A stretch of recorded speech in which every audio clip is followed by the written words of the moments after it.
Salve povo, aqui é o Zelota, de volta com o último capítulo desta mini saga búlgara. Neste vídeo nós vamos ver o fim do segundo Império Búlgaro e também o domínio otomano sobre a Bulgária, no caso a Bulgária otomana. Mas antes de eu contar essa história para vocês, eu peço a todos, não tapotem o like e compartilhem quem gosta desse tipo de conteúdo que ajuda muito a divulgar o canal. Quem é novo aqui, seja bem-vindo. Outra conteúdo de antiguidade da Idade Média. Não se inscreve aí, dá um tapote na seta para ativar aí todas as notificações. Me sigam nas minhas redes sociais, no Instagram, @zelota, também tem o Facebook, os links estão aí embaixo na descrição. Você também pode se tornar um membro do canal e me ajudar aqui dando um suporte financeiro e vai me ajudar a dar uma continuidade a fazer vídeos aqui no canal, certo? Posso tornar membro e também ter acesso, claro, a vídeos exclusivos. Também vocês podem mandar um valeu, que ajuda demais. Me mandaram 2 valeus essa semana, fico muito feliz com isso aí, me incentiva bastante. Vídeos todas as quintas às 20 horas, sempre com metodologia nada ortodoxa, muitas imagens, muito conteúdo. Vamos embora que tem muita coisa para falar hoje. Bom, então eu vou começar esse vídeo a partir do reinado do Ivan Asen II e depois vou dar um salto para o final do Segundo Império, certo? Porque tem muita coisa e eu teria que fazer pelo menos mais uns 2 vídeos só sobre esse segundo reinado. Bom, esse Segundo Império no caso. Bom, esse segundo reinado do Ivan Asen II foi de 1218 a 1241. Né? No vídeo passado eu encerrei ali com o reinado do Boril, né? Que eu já contei essa história dele.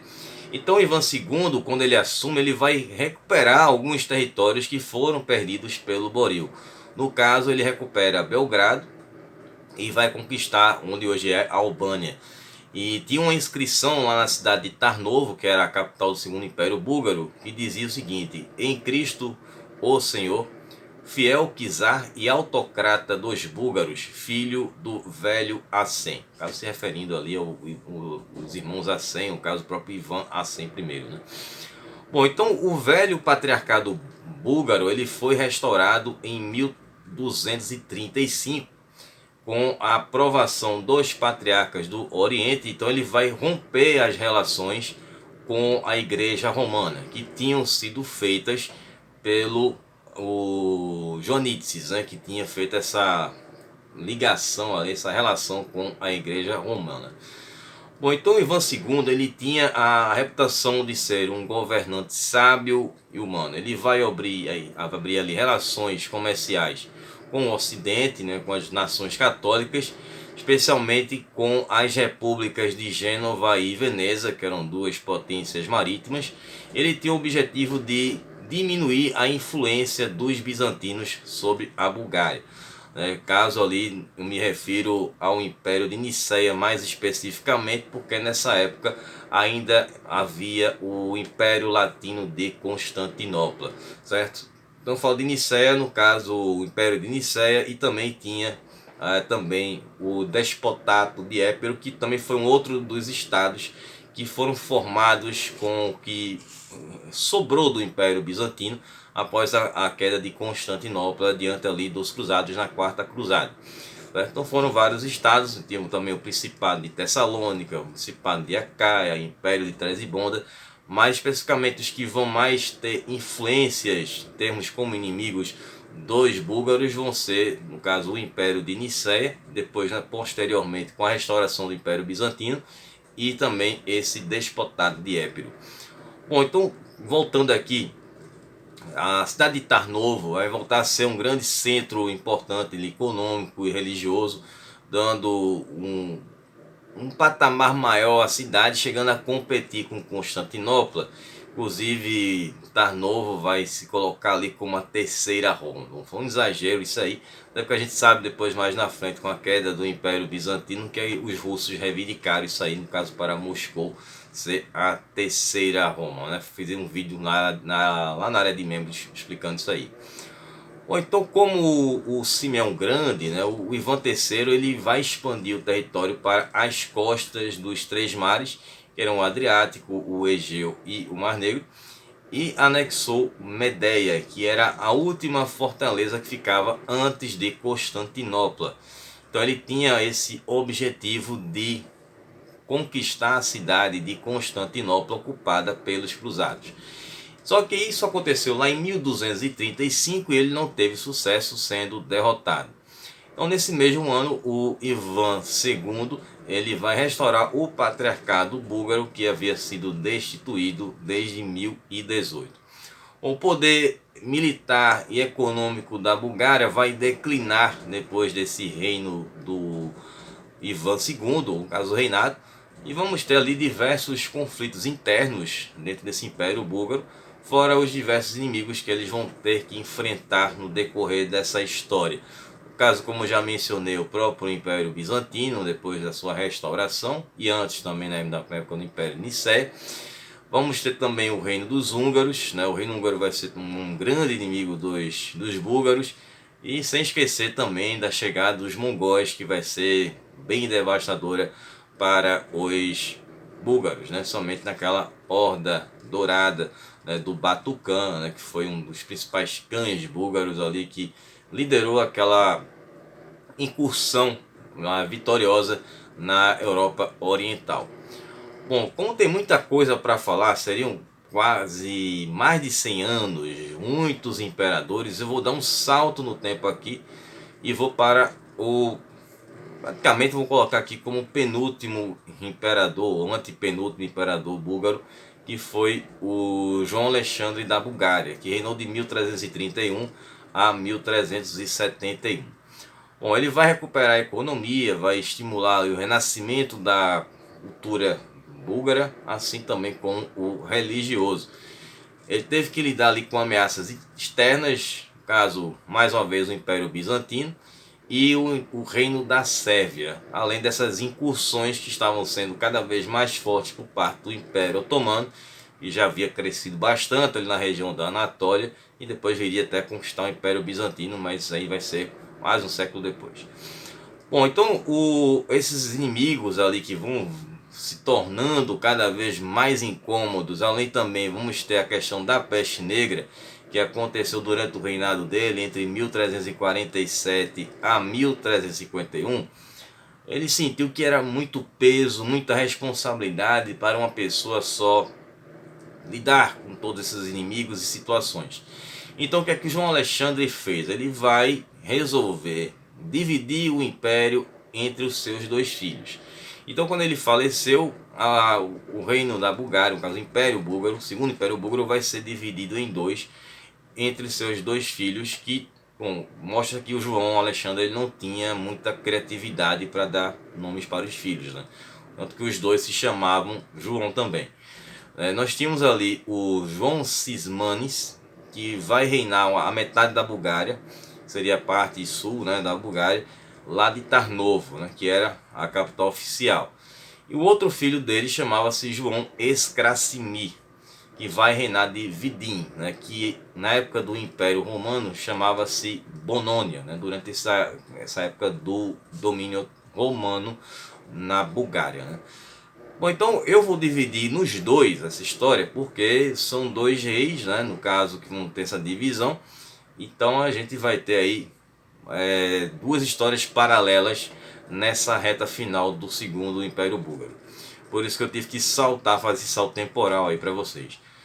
Bom, então depois dessa coroação do João Cismanes, houve uma coroação dupla, no caso, né, do João Cismanes e o irmão dele, o João Escrasimi, né? Um nome difícil, então meio complicado memorizar. Bom, então teve essa coroação, só que tinha um déspota chamado Dobrotitsa. Ele governava o despotado de Dobruja. Quem viu ali a mini saga romena, mostrei várias vezes o mapa, Dobruja era uma região que ficava entre a Bulgária e a Romênia. Então esse despotado já tinha sido fundado em 1340, ainda durante o reinado do João Alexandre, e teve o suporte ali dos bizantinos para que fosse meio que uma base dos bizantinos para ficarem atacando o Império Búlgaro. Inclusive esse Dobritsa, ele não vai reconhecer a coroação do João Escrasimi como imperador, nem do João Cismanes. Aí vai levar a Bulgária a ser dividida em três, né, que vai ser chamado de As Três Bulgárias, não de forma oficial, até porque existia até uma hierarquia aí nessa situação dessas três Bulgárias, mas tem alguns historiadores que chamam de as três Bulgárias, bom, mesmo sendo um único império, mas ele era dividido em três partes. Bom, então assim que o João Alexandre faleceu, o Krassimir ele tentou tomar a cidade de Sófia, né, que estava ali dentro do território do irmão dele, o Cismanes. E aí vamos ter uma disputa ferrenha entre os dois irmãos, que vai ser muito importante para essa queda do Segundo Império Búlgaro. Toda guerra civil facilita a vida dos inimigos, né? Então existia uma hierarquia, né, como mencionei anteriormente, e o João Cismanes ele teria uma autoridade, ele seria um monarca primário e teria uma autoridade em cima do irmão dele, o João Ercimir, e também em cima do Dobrotitsa. Tem que falar bem devagar para não errar, porque são muito difíceis. Só que essa questão dessa hierarquia ela vai ficar apenas no papel, né? Na prática a gente já viu que não funcionou assim. E essa disputa interna estava acontecendo às vésperas da invasão otomana. Bom, aí tivemos primeiramente a vítima que foi ali da vez, foram os sérvios, que estavam sendo atacados pelos otomanos.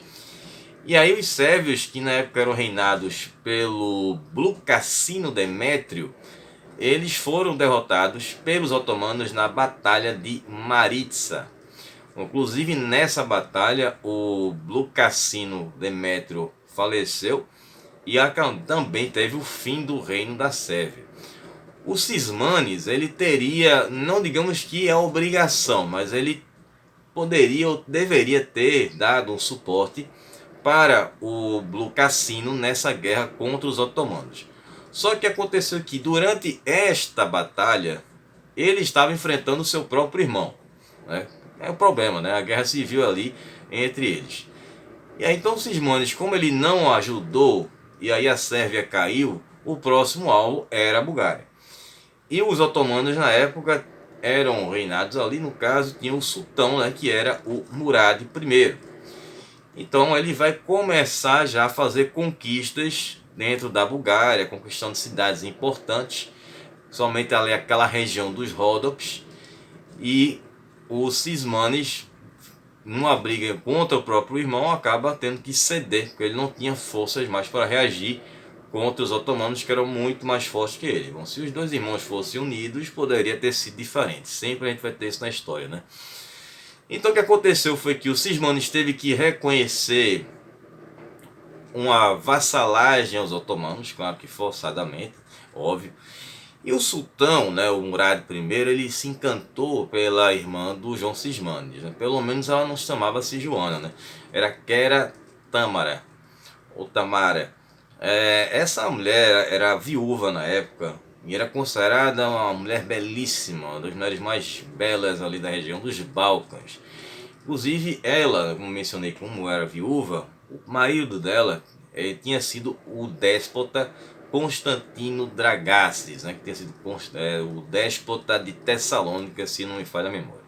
Esse Constantino Dragastes era nada mais ou menos do que pai da Helena Dragasa. Deve estar pensando, mas quem é Helena Dragasa? Helena Dragasa foi casada, esposa do Manuel Paleólogo. Então juntos eles tiveram 3 filhos, sendo o mais novo o Constantino XI, ou Constantino Paleólogo, o Constantino Dragases Paleólogo, que foi o último imperador bizantino. Bom, já fiz um parêntese bem longo aí.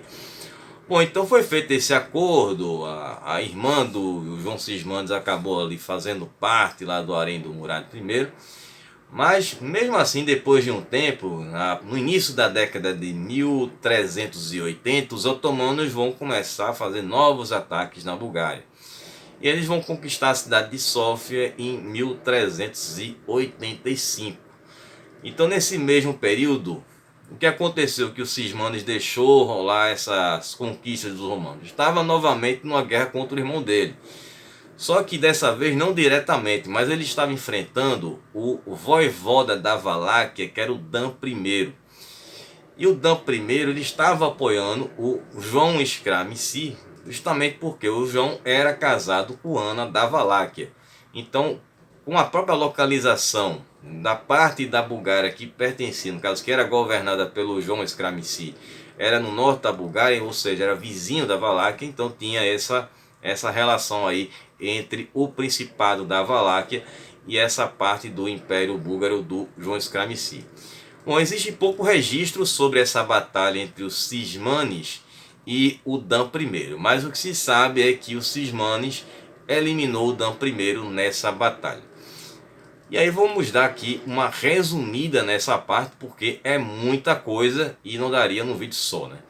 Bom, então os otomanos, depois continuaram fazendo suas campanhas de avanços ali pela Europa Oriental, eles vão ser derrotados em 1387 na Batalha de Pločnik, em uma coalizão cristã que foi formada pela Sérvia-Morávia, que no caso era o que tinha restado do reino da Sérvia, e o reino da Bósnia.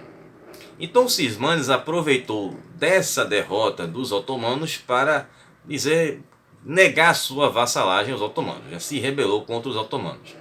É claro que ele não tinha condições de bater de frente com os otomanos, né? Ele se arriscou demais com isso aí. E aí os otomanos foram para cima do Cismanes e começaram a conquistar todos os territórios que pertenciam a ele e anexar ao Império Otomano. E eles chegam a tomar a cidade de Tarnovo em 17 de julho de 1393. Depois eles conquistaram ali toda a Bulgária que pertencia ao João Cismanes. O Cismanes ele foi capturado e eliminado pelos otomanos 2 anos depois, em 1395. Enquanto isso, né, o Escracimir, claro que eu vou voltar um pouco no tempo aqui, por algumas questões até da cronologia, né? Bom, após a coroação, né, dos dois, né, do João Cismanes e do João Escracimir, ele já vai de cara, o Escracimir, romper suas relações com o Tarnovo. Tinha essa difícil relação dele com o irmão, ele queria talvez reinar sozinho. E aí uma das atitudes desse rompimento, no caso uma dessas formalidades, aconteceu em 1381, quando Escramici rompeu com a igreja da Bulgária. E vai colocar o bispo de Vidin, que era onde ele governava, sob a jurisdição do patriarca de Constantinopla. Agora, ligando, no caso, a igreja búlgara dele à igreja bizantina. E aí isso não vai levar a uma disputa entre os dois. A questão deles era, de fato, territorial, né? Então vamos ter essa tensão vai permanecer entre os dois até a invasão otomana. E aí fez com que o Escracimir se isolasse e deixasse o irmão dele literalmente se dar mal, né? É que eu não posso falar outra coisa aqui. E aí os otomanos vão destruindo ali, ocupando os territórios dos Cismanes, enquanto ali o Escracimir ficou só aguardando ali a vez dele, né? Aí quando ele soube da queda de Tarnovo, então ele vai fazer uma aliança com o rei da Hungria, que era o Sigismundo, e vão formar uma cruzada cristã, que vai ser liderada pelo próprio rei da Hungria, Sigismundo. Inclusive tinha até dado exílio aí aos Cismanes antes da queda de Tarnovo, quando ele estava fugindo dos otomanos. Os otomanos estavam conquistando seus territórios e ele ia fugindo de cidade em cidade, cada cidade que ele ia os otomanos ocupavam. E então essa parte foi a que eu pulei da história dele, né? Para não alongar muito aqui. Então essa cruzada cristã, ela vai enfrentar os otomanos e eles derrotam uma guarnição otomana que estava no forte de Orjarovo. E o sultão, não era mais o Murad, agora já era o Bejaredo I, ele foi para o lado búlgaro, que no caso pertencia ao Escracimir, e para conquistar ali o restante da Bulgária. E aí ele vai enfrentar o exército dos cristãos, os derrotando na Batalha de Nicópolis, que aconteceu em 25 de setembro de 1396. E em seguida ele seguiu lá para Vidin e vai tomar a cidade em 1396, no final de 1396 ou no início de 1397. Bom, o Escracimir foi capturado e foi levado para Bursa, que era a capital do Império Otomano. Nessa época ainda os otomanos ainda não vinham conquistado o Império Bizantino, não haviam tomado Constantinopla. E o Escracimi lá foi estrangulado. Bom, teoricamente ali teria sido o fim do Segundo Império Búlgaro, mas na verdade oficialmente só acabou em 1422 e foi depois do falecimento do Constantino II da Bulgária, que era filho de Escracimi e havia sido coroado em 1395, um ano antes que o pai tenha falecido nos seus combates contra os otomanos. Qual é a teoria que tem? O Constantino II ele é até desconsiderado na lista dos imperadores búlgaros, já que ele não teve um império, né? Ele ficou com um pedacinho de Vidin, e de lá ele ficou teoricamente governando, já que o Bejaredo deixou ele lá, deixou ele quieto. E aí teve um período que aconteceu uma guerra civil otomana, que vai ser chamado ali de Interregno Otomano. E foi o que ele fez, ele aproveitou essa guerra civil para tentar conseguir uma libertação da Bulgária desse domínio otomano. Então ele vai fazer uma coalizão, vai ser conhecida como a Revolta Anti-Romana do Noroeste da Bulgária, né? Que é também conhecida como a Revolta de Constantino e Fruzin. Bom, o Fruzin, ele era primo do Constantino II, ou seja, ele era filho do João Cismices.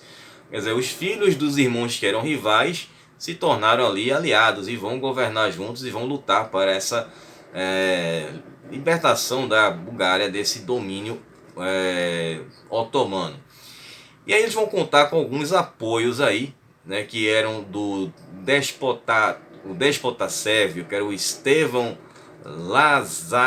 Lazarevic, e do voivoda da Valáquia, que era o Miceia I, né, que é conhecido como Miceia o Velho. E curiosamente ele sucedeu o Dan I, que havia sido eliminado pelos Cismanes, naquela guerra que ele teve contra os Valáquios. Bom, e Miceia I também consequentemente ali o pai do Vlad II, né, o Vlad Dracul, que também avô do Vlad Drácula, né, o Vlad Tepes, né, o Vlad III. E claro, do Miceia II, que foi seu neto. Então ele tem Miceia I para discernir ali do seu neto Miceia II. E aí vamos ter essa guerra contra os otomanos. Só que no meio da guerra dos otomanos, o sultão oficial, que era o Musa, ele vai conseguir abafar essa revolta anti-otomana. E com isso o Constantino II ele vai ser destronado, mesmo que não tivesse um império, mas enfim. Então ele acaba se tentando fazer uma aliança depois com Maomé I. Já que a guerra continuou, o Maomé I ele derrotou o Musa, inclusive eles eram irmãos também, né? Por isso que teve essa guerra civil. E o Maomé I ele não aceita essa amizade ali com os búlgaros e acaba conseguindo exilar o Constantino II. E vai passar o resto de sua vida, parte dela no reino da Hungria e uma outra parte da sua vida no despotato da Sérvia. E aí esses territórios dele acabaram sendo anexados somente em 1422, sendo totalmente ali a conquista da Bulgária otomana. E depois ele faleceu, inclusive, nesse mesmo ano de 1422. Aí que seria marcado o fim do Segundo Império Búlgaro. Bom, agora passando aqui para a história da Bulgária otomana. Os otomanos eles subjugaram a Bulgária. E aí houve uma tentativa, né, de uma cruzada, uma nova cruzada, que foi uma cruzada formada pelos poloneses e pelos húngaros, né, que foi a cruzada polonesa-húngara, liderada pelo Ladislau II da Polônia. E eles partiram para essa cruzada para libertar a Bulgária e os Balcãs em 1444. Bom, os turcos foram vitoriosos, né, venceram a Batalha de Varna. E segundo fontes otomanas, o Ladislau perdeu a vida no combate, né? Eles inclusive disseram que estavam com o corpo dele, tinham decepado a sua cabeça, estavam também com a sua armadura real, mas eles nunca mostraram o corpo nem nada disso, né? Eles só disseram que tinha. Então isso vai dar margem aí para uma história de que o Ladislau II ele acabou fugindo ali em segredo para a Terra Santa, onde ele vai se tornar cavaleiro de Santa Catarina do Monte Sinai. E depois disso ele se estabeleceu lá na Ilha da Madeira, onde ele depois vai fazer uma boa relação de amizade com o Afonso V de Portugal e vai dar terras para ele por lá. Bom, então os otomanos eles vão desmanchar aquela estrutura estatal da Bulgária, eles vão separar a igreja búlgara do patriarcado de Constantinopla, o arcebispo Altacéfalo de Ocrida ele vai permanecer na sua condição, né, de autocéfalo, né, que é a palavra certa, até 1767. Bom, as autoridades otomanas também vão destruir a maior parte das fortalezas medievais búlgaras para evitar que futuramente houvessem novas rebeliões. Aí vamos ter ali as cidades búlgaras, elas vão ser praticamente despovoadas, as cidades que eram ocupadas pelos otomanos até o século XIX. Os otomanos eles não exigiam que os cristãos se convertessem ao islamismo, mas teve casos ali, somente na região de Ródopes, de uma conversão forçada ao Islã, ou individual ou em massa. E aí vamos ter o início desse declínio do Império Otomano, que vai ter início no século XVII, e o Império Otomano ele vai entrar em colapso no século XVIII, o que vai levar a que grandes proprietários de terras otomanos comecem a formar ali pequenos estados independentes dentro daquele território que foi o Segundo Império Búlgaro. Aí nas últimas décadas do século XVIII, início do século XIX, teve início ali uma anarquia nos Balcãs, de grupos armados de turcos chamados de Kurdijali. Isso levou milhares de camponeses a fugirem para as cidades, uma parte foram para florestas, outros para bosques, montanhas, colinas e para regiões vizinhas, como no caso a Moldávia, a Valáquia e até o sul da Rússia. A cultura búlgara depois foi gradualmente renascendo, que deu início à ideologia da libertação, né? E as condições começaram a melhorar em algumas cidades no século XIX. Os camponeses búlgaros eles voltaram a possuir suas terras, apesar de ainda estarem sob o controle dos otomanos, até porque ainda não teve essa libertação, né, do domínio otomano. Houve uma melhoria na comunicação, no transporte, no comércio. Foi construída a primeira fábrica em terras búlgaras, que foi inaugurada em Sliven no ano de 1834, e o primeiro sistema ferroviário começou também a funcionar, né, com uma linha que ligava Varna a Russi em 1865. Bom, só para complementar essa história, né, para não deixar esse vazio do domínio otomano, como é que acabou. Então, ainda no século XIX, teve a conhecida como Revolta de Abril de 1876. Bom, foi um movimento nacionalista búlgaro que foi influenciado ali pela Revolução Francesa, e apesar que a Revolução Francesa teve outro propósito, né? Não foi de uma questão de lutar contra uma invasão estrangeira. E tinha os próprios gregos que estavam também enfrentando os otomanos. Então isso vai inspirar ali essa revolta. Só que essa revolta de Abril ela acabou sendo mal organizada, porque digamos que alguns ali queimaram a largada, né? O pessoal também não foi toda a Bulgária que aderiu. Isso fez com que, obviamente, eles fossem derrotados, né? Os búlgaros foram derrotados e houve um massacre dos otomanos em cima dos búlgaros. Isso vai levar os estados liberais no Ocidente a se chocarem ali com o que eles chamaram de terror búlgaro, né, que os otomanos fizeram. Então isso aí vai fazer com que um estado que até esse tempo todo estava sem se mexer, sem se movimentar, que foi justamente a Rússia, que vai resolver fazer ali uma conferência com as grandes potências, né, que vai ser chamada de Conferência de Constantinopla, que ocorreu entre 1876 e 1877. Então eles começaram a fazer umas implementações com relação a essa questão, a forma como os otomanos lidavam com esses territórios que eles estavam ocupando. É claro que os russos estavam de olho nesses territórios, né? E aí essas implementações que os russos colocaram na mesa desagradaram muito os otomanos. Eles sabiam que os otomanos não aceitaram, porque os russos queriam uma guerra contra os otomanos para tomar essas regiões dos Balcãs para eles. E aí vai ter início uma guerra entre os otomanos e os russos, que teve início em abril de 1877. Bom, os russos eles fizeram uma coalizão que tinha o apoio dos búlgaros, da Sérvia, de Montenegro e dos principados da Romênia, todos eles ali que eram ocupados pelos otomanos. E aí eles vão conseguir empurrar os otomanos até Constantinopla, diminuindo ali esse domínio otomano na Europa Oriental. Então os estados, como no caso os principados da Romênia, a Sérvia e Montenegro, vão se declarar independentes dos otomanos. E aí os russos eles formaram um governo provisório lá na Bulgária. E claro que esse apoio dos russos à causa dos búlgaros não saiu de graça, né? Eles ficaram com alguns territórios nos Balcãs, eram províncias otomanas, eles vão ficar para eles e eles vão formar um estado búlgaro, né?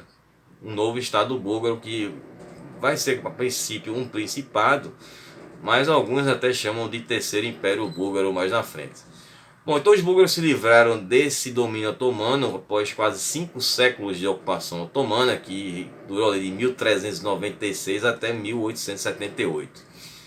E aí foi o caminho pavimentado para essa fundação aí desse Principado Búlgaro.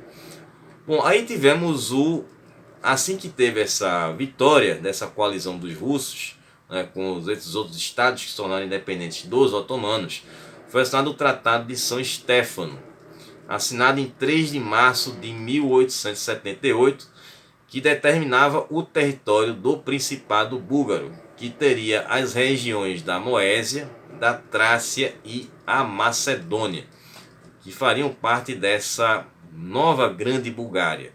A gente teve aquela antiga Grande Bulgária lá no começo, antes do primeiro Império Búlgaro. Bom, enfim, e era um território muito grande. Isso ia ter uma influência muito forte dos russos. O que aconteceu foi que as potências ocidentais não gostaram dessa Bulgária tão grande assim e sabiam que os otomanos também não iam deixar barato. Então eles fizeram um novo acordo. Bom, só para fechar aqui com relação a esse Tratado de Berlim, que vai redefinir o que foi decidido no Tratado de São Stefano, vai ser uma união ali, no caso uma reunião que vai ser feita pelos líderes das grandes potências do Ocidente. Entre esses nomes nós tínhamos ali o Otto von Bismarck, que era o chanceler do Império Alemão, que no caso a gente chama de Segundo Reich, e tinha também o Benjamin Disraeli, que era o primeiro-ministro da Grã-Bretanha. Então, como a Bulgária tinha ficado muito grande, esse tratado ele vai ter como objetivo redefinir esse território da Bulgária, porque favoreceria os russos. E não era só isso, também tinha a questão religiosa, que nós vamos ter ali de fazer com que houvesse uma liberdade religiosa, que ficasse livre, no caso das leis turcas, dos cidadãos que não eram islâmicos ou muçulmanos, no caso, sofressem com relação a essa lei turca. E aí nesse congresso vamos ter a redefinição desses territórios. Bom, vamos ter o reconhecimento dos reinos da Romênia, que foi fundado em 1881, inclusive eu não falei sobre isso lá na mini saga romena. Teve o reino da Sérvia, que foi refundado depois em 1882, e também o de Montenegro, que aí já foi mais na frente, e também a autonomia da Bulgária, que só vai ser reconhecida ali em 1910, totalmente livre ali da questão dos otomanos. Então o que aconteceu nessa redefinição desse Principado da Bulgária? Bom, tinha aquelas províncias que eu falei que pertenciam aos otomanos e que ficou nesse Principado da Bulgária e foram devolvidas aos otomanos, que no caso era a Rumélia Oriental e também a Macedônia. Então foram devolvidos para os otomanos, isso para evitar ali esses planos dos russos sobre essa Bulgária maior, né, que seria esse estado grande da Bulgária, e foi formado pelos russos. Então vamos ter uma ocupação, no caso da província otomana, que era da Bósnia. Ela vai sair do domínio dos otomanos e vai ficar sob a ocupação austro-húngara. Apesar de que, bom, formalmente pertencia ao Império Otomano, mas vai ficar pertencendo agora aqui à ocupação austro-húngara. E a ilha do Chipre vai passar a pertencer ao Reino Unido, né? E fora que a questão, como eu já mencionei, do reconhecimento daqueles reinos que participaram daquela guerra contra os otomanos, sendo ali encabeçados pelos russos. Bom, espero que vocês tenham gostado, que vocês tenham entendido. Ficou bastante grande esse conteúdo, não faço nem ideia de quanto tempo deu de vídeo, mas ainda tive que deixar muita coisa de fora. Bom, o pessoal que faz parte do acampamento Zelota, eu vou falar justamente uma parte aí que eu cortei desse reino, da história do Segundo Império Búlgaro, com algumas histórias bem interessantes que infelizmente eu tive que tirar por questão de tempo aqui, certo? Então é o seguinte, tem aí o especial de fim de ano, né, que vai ser no caso Natal, que vai ser na próxima semana, já que o próximo vídeo vai ser alguns dias antes do Natal, será postado aqui no dia 21, né, de dezembro, já que o Natal vai ser na segunda, dia 25, na segunda-feira. Então eu vou estar postando esse vídeo aí, né, nas vésperas aí do Natal. Então eu pedi aí algumas sugestões. Vocês me deram algumas sugestões aí na aba comunidade, algumas mais ligadas a uma continuidade aqui dessas histórias desses reinos dos Balcãs, mas tem que fazer uma coisa relacionada ao Natal. Então tive umas ideias, tive uma ideia também muito interessante dada por um inscrito lá no Instagram, que eu abri uma caixinha lá e vou colocar aí, acho que vou colocar uma enquete para vocês aí, para que vocês escolham, beleza? Eu tive algumas ideias, o pessoal também ajudou, né, também deu sugestão, então eu vou fazer essa enquete com vocês aí. Bom, vamos fechar esse vídeo aqui que eu já falei muito. Então eu vou ficar por aqui, a gente se vê agora na próxima semana. Um abraço, Zelota, até lá, falou pessoal.